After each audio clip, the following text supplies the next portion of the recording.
Hello all, welcome to back my YouTube channel CS with Saumya. And आज मैं आप लोगों के लिए स्टडी प्लान लेके आई हूँ, 80 days study plan for CS executive, जो फॉर ग्रुप 1 जो भी एक ग्रुप दे रहा है उसमें जून 25 में उन लोग के लिए स्टडी प्लान है। So what you all have to do, simple. आज मार्च हो चुकी है, 10th of March।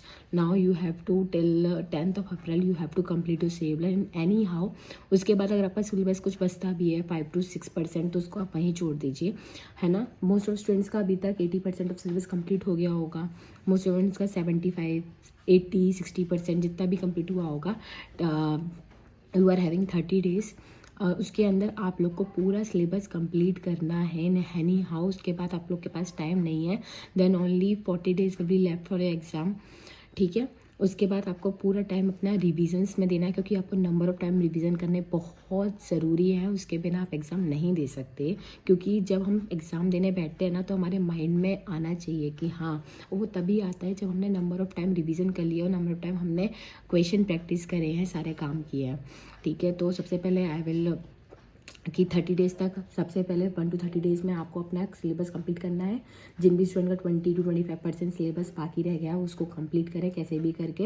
एंड हर दिन आपको हर सब्जेक्ट को देना है, मतलब अगर आप एक ग्रुप दे रहे हैं, ठीक है, भले ही ग्रुप फर्स्ट दे रहे हो, ग्रुप 2 दे रहे हो, ग्रुप 2 है तो 3 सब्जेक्ट ही हैं। अब हम दे रहे हैं ग्रुप 1, तो उसमें हमारे पास 4 सब्जेक्ट हो जाते हैं। And we are having CFM, it is an practical subject.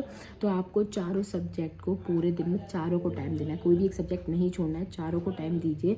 जो आपका वीकेस्ट सब्जेक्ट है उसको आप ज़्यादा टाइम दीजिए, और जो आपका सबसे अच्छा सब्जेक्ट है, जो आपको मतलब स्ट्रॉन्गेस्ट सब्जेक्ट है जो आपका, उसके लिए आप कम टाइम दे सकते हैं, उसमें आपका हो जाएगा। लाइक इफ़ आई से GIGL, SBIL ईजी सब्जेक्ट है, वहाँ पे आपको लर्निंग रिक्वायर्ड रहती है, ठीक है। तो वहाँ पे आप लोग कम टाइम दीजिए। और प्रैक्टिस आपको CFM की प्रैक्टिस डेली करनी है if you want to score good, क्योंकि एक प्रैक्टिकल सब्जेक्ट है, आपको एग्रीगेट बनाने में भी यही हेल्प करेगा और आपको फेल करने में भी यही वो देगा।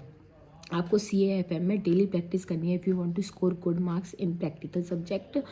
वो इजीली आ जाते हैं, अच्छे से आ जाते हैं। अगर आप डेली प्रैक्टिस कर रहे हो, क्वेश्चन सॉल्विंग कर रहे हो, तो आपको उसमें कोई प्रॉब्लम नहीं आएगी। Then secondly I will talk about the company law. It is not a difficult subject but it is a lengthy subject. वहाँ पे आप लोगों को टाइम देना पड़ेगा।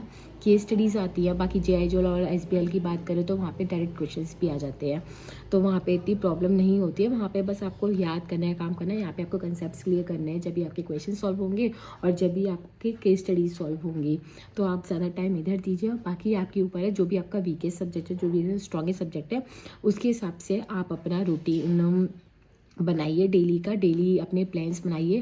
अगर आप मतलब आपको अगर अच्छे मार्क्स लाने हैं तो आपको डेली प्लान बनाना पड़ेगा कि हमें कल क्या करना है, उसी के अकॉर्डिंग काम कीजिए कि हमें ये सिलेबस, ये चैप्टर तक कल तक कंप्लीट कर लेना है, कि आज ही कंप्लीट करना है, ठीक है। उसको अपने अकॉर्डिंग रखिए। देन 30 डेज़ हो गए।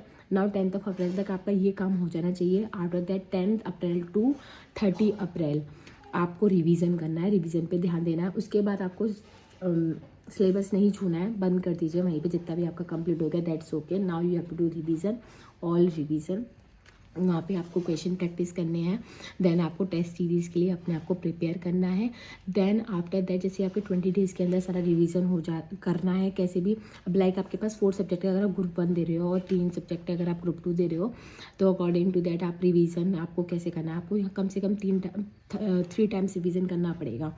तो आप डिसाइड कर लीजिए कि मुझे डेली रिवीजन करना है हर एक सब्जेक्ट का, कि मुझे नंबर ऑफ़ डेज़ बांट देना। लाइक अगर मैं बात करूँ GIGL की, तो आपको डेली 2-2, 3-3 चैप्टर उसके करने हैं, या फिर आपको 2 दिन लगातार GIGL को देने हैं और GIGL कंप्लीट एक टाइम रिवीजन कर देना है। देन कंपनी लॉ करना है, फिर SBL करना है, फिर टैक्स वो CFM तो डेली चलेगा। फिर 3 सब्जेक्ट हो गए, फिर दोबारा सेकंड रिवीजन आ गया GIGL का। वहाँ पे आपने सबसे पहले दिन आपने 3 दिन दिए थे जैसे GIGL को, देन आप 2 डेज़ दे रहे हो, क्योंकि फिर जब एग्ज़ाम आता है तो आपको एक ही दिन मिलेगा रिवीजन के लिए।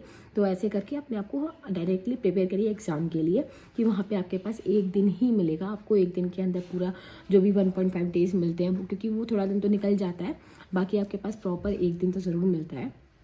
उसके अंदर आपको अगर आप एक एग्ज़ाम दे रहे हो, अगर एक ग्रुप दे रहे हो, ठीक है, तो उसके अंदर आप कैसे उसको लर्न करेंगे, उसके नोट्स कहाँ हैं, आपकी हर चीज़ आपकी रेडी होनी चाहिए। GIGL का एग्ज़ाम ऐसे चला था क्योंकि वो पहला एग्ज़ाम होता है, तो हम उसके लिए जितने दिन देना चाहें हम दे सकते हैं, ठीक है। देन सेकेंडली वाला थी कंपनी लॉ की, वो तो भाई एक दिन मिलता है आपको, और इट इज़ क्रूशियल। आपको सब कुछ रिवाइज़ नहीं कर पाओगे शायद, क्योंकि अगर आप एक साथ दोनों ग्रुप दे रहे हो तो नहीं कर पाओगे, बट अगर आप एक ग्रुप दे रहे हो तो आप कर लोगे, तभी तब आपके पास आपके खुद के नोट्स हैं, शॉर्ट नोट्स हैं, ठीक है। अगर आप लोग चाहते हो तो मैं अपने आप को शेयर भी कर सकती हूँ इफ़ यू वांट, एंड मैं आपको बता भी सकती हूँ कैसे बनते हैं, कैसे बनाते हैं, ठीक है, और कैसे बनाने चाहिए अगर आपको इजीली अच्छे मार्क्स स्कोर करने हैं, ठीक है। देन आपने ऐसे करके 50 डेज़ आपके 30 अप्रैल तक आपका काम हो गया सारा। देन फ्रॉम 1 मई टू 20 मई आपको टेस्ट सीरीज़ देनी है अपनी सारी, और टेस्ट सीरीज़ करनी है, एंड अपना एक फाइनल रिवीजन करना है। जो आपके पास लास्ट 10 डेज़ बचेंगे ना, तो आपको पता है कि आपको कहाँ वर्क करना है अपने उन 10 डेज़ पर, क्योंकि वो 10 डेज़ ऐसे होते हैं कि वहाँ पे हमारा माइंड जो है ना बहुत प्रेशराइज हो जाता है, हमें नहीं समझ आता, क्योंकि एग्ज़ाम एकदम नियर होते हैं, हम डर जाते हैं कि अब हम क्या करें। तो वहाँ पे आपको सिर्फ लर्निंग, सिर्फ रिवीजन, सिर्फ क्वेश्चन प्रैक्टिस। अब हम टेस्ट सीरीज़ दे चुके हैं, सब कुछ कर चुके हैं, अब टेस्ट सीरीज़ में हमने जो गलती की थी वो इस रिवीजन में सुधारनी है। जो हमारा रिवीजन हमें लगता है कि हमें कम आता है या फिर हमें याद नहीं रहता है, तो उसको बार बार रिवीजन करना है। ऐसे ही करके आप लोग की प्रिपरेशन अच्छे से और ईजिली हो जाएगी। उसके लिए आपको थोड़ा कोई माइंड में स्ट्रेस लेने की ज़रूरत नहीं है, बट हाँ, आपको वो 1.5 दिन, अपना एक दिन कैसे यूज़ करना है उसका प्लान आपको आज ही करना पड़ेगा। एंड मेरा आपको यही वो रहेगा कि आपको 10 अप्रैल के बाद अपना सिलेबस वहीं रोक देना है, जितना भी कंप्लीट हो गया। किसी का 1-2% रह गया तो बात अलग है, वो आप रिवीजन के साथ कंप्लीट कर लीजिए, बट 11 अप्रैल से आपका जो रिवीजन है वो स्टार्ट हो जाना चाहिए। Anyhow if you want to score good marks and you have to, आपको पास होना है अपना CS एग्जीक्यूटिव एग्ज़ाम में, ठीक है।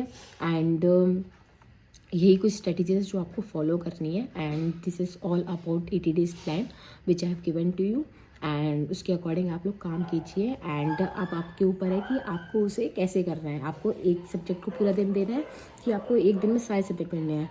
CFM 87 प्रैक्टिकल सब्जेक्ट वो आपको डेली ही करना पड़ेगा, वो नहीं है कि हम 3 दिन ये पूरा देंगे और उसमें कंप्लीट कर लेंगे, नहीं।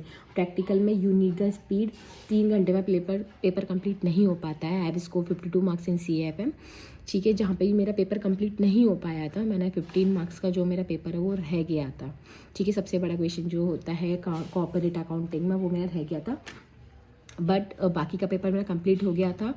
तो इसके लिए आपको बहुत नंबर ऑफ़ टाइम प्रैक्टिस करने की ज़रूरत है, और डेली आप ना लेके बैठिए। अब हमारे पास 3 घंटे होते हैं, तो हमारे पास, और हमें 100 मार्क्स का पेपर कंप्लीट करना होता है, तो मेक श्योर दैट 1 आवर में आपका कम से कम 33 मार्क्स का पेपर कंप्लीट हो रहा है।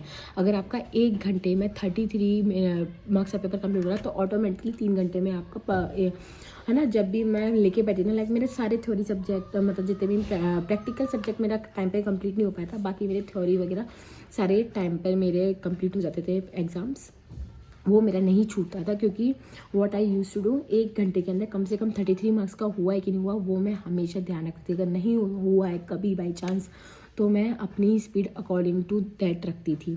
अगर कोई क्वेश्चन नहीं आ रहा तो बिल्कुल छोड़ दो, आता है तो ही अटैम्प्ट करो उस टाइम, नहीं तो उसे लास्ट में अटैम्प्ट करेंगे, ठीक है। तो स्ट्रेटजीज़ के साथ हमें पेपर दे के आना है। वो 3 घंटे कैसे काम करने हैं वो 1.5 दिन पर डिपेंड करेगा, और ये 1.5 दिन इन सारे डेज़ पे जो भी आपका 80 डेज़ बचे हैं, ये बहुत सारे दिन नहीं है, बहुत स्मॉल टाइम बचा है आपके पास, तो वर्क हार्ड, क्योंकि फिर उसके बाद आप CS प्रोफेशनल में आ जाओगे, जो भी है, मतलब ग्रुप 2 देना तो ग्रुप 2 में आ जाओगे, तो बहुत अलग फीलिंग होती है और बहुत अच्छी फीलिंग होती है। तो वर्क हार्ड करिए उसके लिए, फिर जो 25 अगस्त आएगा ना, तो उस दिन अच्छा भी तो करना है ना। So that's all about this video.